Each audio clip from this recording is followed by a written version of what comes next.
Assalamualaikum warahmatullahi wabarakatuh. Ya, good morning class. Selamat pagi semuanya ya. Alhamdulillahirobbilalamin. Sampai detik kali ini pun kita semua masih diberi kesehatan dan juga perlindungan oleh Allah Subhanahu wa taala, dan juga Selby juga masih diberi kesempatan untuk menyampaikan materi dalam bentuk video ini, yaitu materi dasar tentang bahasa Inggris di channel Selby ya, untuk para pemula dan juga buat anak-anakku yang sangat Selby banggakan. Oke, di materi kali ini ada pertanyaan di situ, udah tahu belum apa itu belong to ya? Jadi itu bacanya belong to atau belong to. Jadi kalau di dalam percakapan yang sebenarnya in the real conversation, native speaker will say what does it belong to. Jadi pertanyaannya seperti itu, belong. Pengucapannya kalau cepat belong to, atau kalau di lagu-lagu yang slow mereka akan mengatakan belong to. Apa itu? Oke, kita lanjut. Belong to itu adalah ungkapan untuk menyampaikan kepemilikan. Cara yang kedua dari penggunaan possessive adjective atau possessive pronoun juga. Kita untuk menyampaikan suatu kepemilikan atau kepunyaan kita juga dapat menggunakan kata ini, yaitu belong to. Caranya dengan begini rumusnya. Jadi ada subjeknya di sini adalah noun ya. Noun itu adalah kata benda. Kata benda dijadikan sebagai subjeknya. Ya, kemudian belong to atau belongs to, kemudian object. Nah, objek di sini sudah saya dijelaskan pada video sebelumnya. Sementara noun insya Allah akan seperti jabarkan di video yang lain nanti pada kesempatan yang akan datang. Bedanya belong to dengan belongs to itu adalah, kalau belong to itu untuk subjek atau noun yang jumlahnya lebih dari satu. Kata benda yang jumlahnya lebih dari satu, khususnya yang countable noun, kata benda yang bisa dihitung ya, umpama bolpen, buku, tas dapat dihitung itu kan ya. Nah, kalau ada 4, 2, 5 asalkan lebih dari satu, nah kita gunakan belong to. Sementara kalau bendanya cuma satu, contoh mobilnya cuma satu, kita gunakan belongs to ya. Objek di sini diisi dengan me, you, them, us, him, her, dan juga it ya. Boleh kalian cek di video Selby tentang penjelasan objek ini ya. Oke, kita lanjut ke contohnya. The new t-shirts belong to me. The hats belong to him. Kalau jumlah bendanya itu lebih dari satu, biasanya di akhir kata bendanya itu diakhiri dengan s. Huruf s di sini bukan kata kerja ya, tapi adalah jumlah dari kata bendanya. Kalau jumlah bendanya lebih dari satu, kita bisa menggantinya dengan they ya, kalau sudah jelas. Kemudian belongnya menggunakan yang ini, bukan yang ini ya.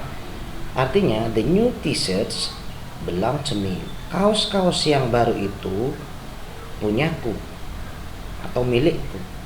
Dan the hats belong to him. Topi-topi itu miliknya dia. Nah, kita ke contoh berikutnya.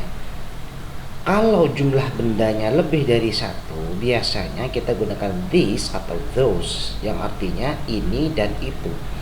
These comics, those comics belong to us. Komik-komik itu atau komik-komik ini adalah milik kami. Nah, this macam itu Nana ya. Kata benda biasanya dalam bahasa Inggris itu diawali dengan the ya. Nah, kalau sudah diawali dengan this sama those, itu sudah jelas bendanya lebih dari satu. Ditambah lagi cara menentukan benda dalam bahasa Inggris yang jumlahnya lebih dari satu atau tidak itu dengan melihat di belakang kata bendanya tersebut. Kalau kata bendanya lebih dari satu maka ditambahi dengan s. Namun ada beberapa kata benda yang tidak beraturan. Contohnya child, anaknya satu. Kalau anaknya 2, 3, 4, 5 jadi children. Nah, jadi itu penjelasan beda lagi ya, biar kalian tidak bingung. Kita fokus ke ini aja dulu ya. Oke, kita lanjut ke contoh benda yang jumlahnya satu. This TV belongs to Mr. Imam. TV ini adalah milik Bapak Imam. That vase belongs to Miss Tina. Vas bunga ini miliknya Miss Tina. Nah, jadi kalau bendanya cuma satu, kita bisa memakai this atau that. Kalau lebih dari satu, kita gunakan those atau this. Seumpama ini kalian gunakan the, boleh. Ya, boleh juga the TV belongs to Mr. Imam. The vase belongs to Miss Tina, itu juga bisa dipakai ya. Ini untuk kalimat positif, paham ya? Kalau sudah paham, kita lanjut ke kalimat yang berikutnya. Oke, kalimat yang berikutnya seperti biasa adalah kalimat negatif ya. Kalimat negatif di sini rumusnya semacam ini. Subjek yaitu noun, kemudian don't atau doesn't, kemudian kita gunakan belong to dan juga objek. Don't di sini untuk benda yang jumlahnya lebih dari satu, sementara doesn't yang jumlah bendanya lebih dari yang jumlah bendanya cuma satu. Seulang, kalau don't jumlah bendanya lebih dari satu, kalau doesn't jumlahnya cuma satu atau singular. Yang don't ini untuk plural. Arti dari don't itu tidak sama seperti doesn't ya. Jadi kalau disingkat jadi don't, doesn't, kalau tidak disingkat jadi do not atau does not, yang artinya tidak. Kita langsung ke contoh ya. The new t-shirts don't belong to me. Kaos-kaos yang baru itu bukan milikku. The hat don't belong to him. Topi-topi itu bukan milik dia. Jadi arti dari don't sama doesn't itu bisa diartikan sebagai tidak, juga dapat diartikan sebagai bukan ya. Kita lanjut ke contoh yang nomor 3. These comics don't belong to us. Those comics don't belong to us itu menunjukkan bahwa jumlah bendanya lebih dari satu ya. Jumlah bendanya dari satu karena diakhiri dengan s. Makanya di sini kita gunakan don't. Nah, kalau jumlah bendanya cuma satu, this TV doesn't belong to Mr. Imam. TV ini bukan miliknya Mr. Imam. That vase doesn't belong to Miss Tina. Vas bunga ini bukan miliknya Bu Tina.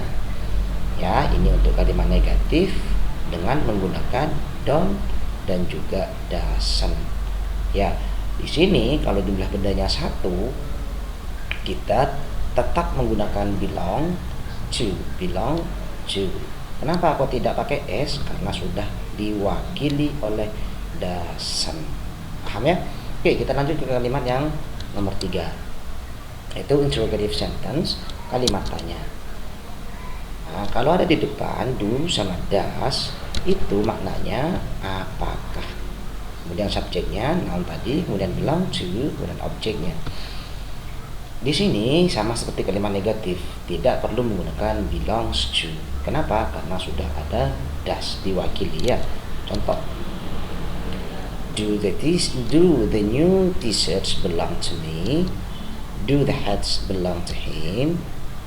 Do these comics belong to us? Ya, di sini kita menggunakan jawaban yes atau no, karena pertanyaan yang diawali dengan do sama does itu jawabannya pasti yes atau no. Apakah kaos-kaos baru ini milikku? Apakah topi-topi itu miliknya? Apakah komik-komik ini punya kita? Nah, caranya dengan, karena sudah jelas di sini ya, banyak bendanya, maka kita ganti they. Pertanyaan yang diawali dengan do, maka kita tinggal balik ya. Yes, they do. They di sini adalah jumlah bendanya. Bendanya tadi ya. Seumpama the ini kalian ganti dengan yes, the new t-shirts do. Betul.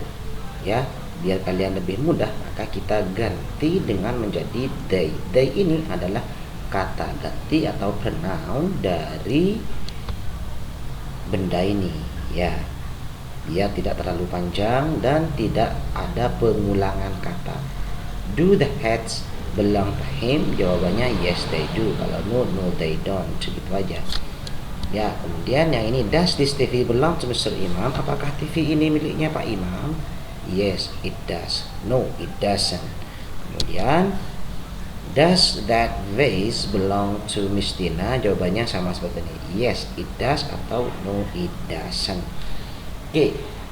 Untuk kalimat positif, negatif, interrogatif, saya harap kalian sudah paham ya. Kalau sudah paham, saya kasih penjelasan yang terakhir, yakni tentang ungkapan menanyakan barang. Ya, contoh misalkan kalian sedang menanyakan pada ibunya, Bu itu milik siapa? Bu ini punya siapa? Kan begitu ke orang tuanya, ya ini mobil-mobilnya siapa? Nah begitu. Nah, jadi kalau ungkapan yang semacam itu kita bisa menggunakan belong to ini ya. Begini caranya. What do the t-shirt belong to? What do the new t-shirts belong to? Ini artinya milik siapa kaos-kaos baru itu? Nah, kalimatnya they belong to me. Jawabannya they belong to me. Kaos-kaos baru itu milikku. Lagi, what do these comics belong to? Komik-komik itu miliknya siapa? Punya siapa? They belong to Angga. Kenapa they? Seperti yang sudah saya jelaskan tadi, karena jumlah bendanya lebih dari satu, makanya kita menggunakan they. Nomor 3, kalau cuma satu bendanya kita gunakan what does. What does this TV belong to? TV ini milik siapa? Atau TV siapa ini? It belongs to Mr. Imam. Jadi kalau jumlahnya singular atau cuma satu, tunggal, maka kita gunakan it. Sama, what does that vase belong to? Vas bunga ini milik siapa? It belongs to Miss Tina. Nah, jadi kalau kita mau menanyakan, contoh boneka ini milik siapa? Bonekanya satu. What does the doll belong to? Nah, begitu anak-anak ya. Jadi kalau kalian mau menanyakan ke mamanya, ke ayahnya, punya siapa ini, kita gunakan ungkapan what do atau what does. Kemudian setelah itu bendanya, setelah itu baru belong to dipakai. Itu aja yang dapat saya jelaskan pada video kali ini. Semoga kalimat positif, interrogatif, dan juga negatif serta ungkapan menanyakan kepemilikan ini bisa bermanfaat dan bisa kalian praktekkan dalam kehidupan sehari-hari to improve your English. Nah, kurang lebihnya mohon maaf. Sekali lagi buat yang sudah like, comment, sama subscribe, saya doakan semoga rezekinya semakin bertambah dan juga semakin berkah. Terima kasih. Thanks for watching. Wassalamualaikum warahmatullahi wabarakatuh.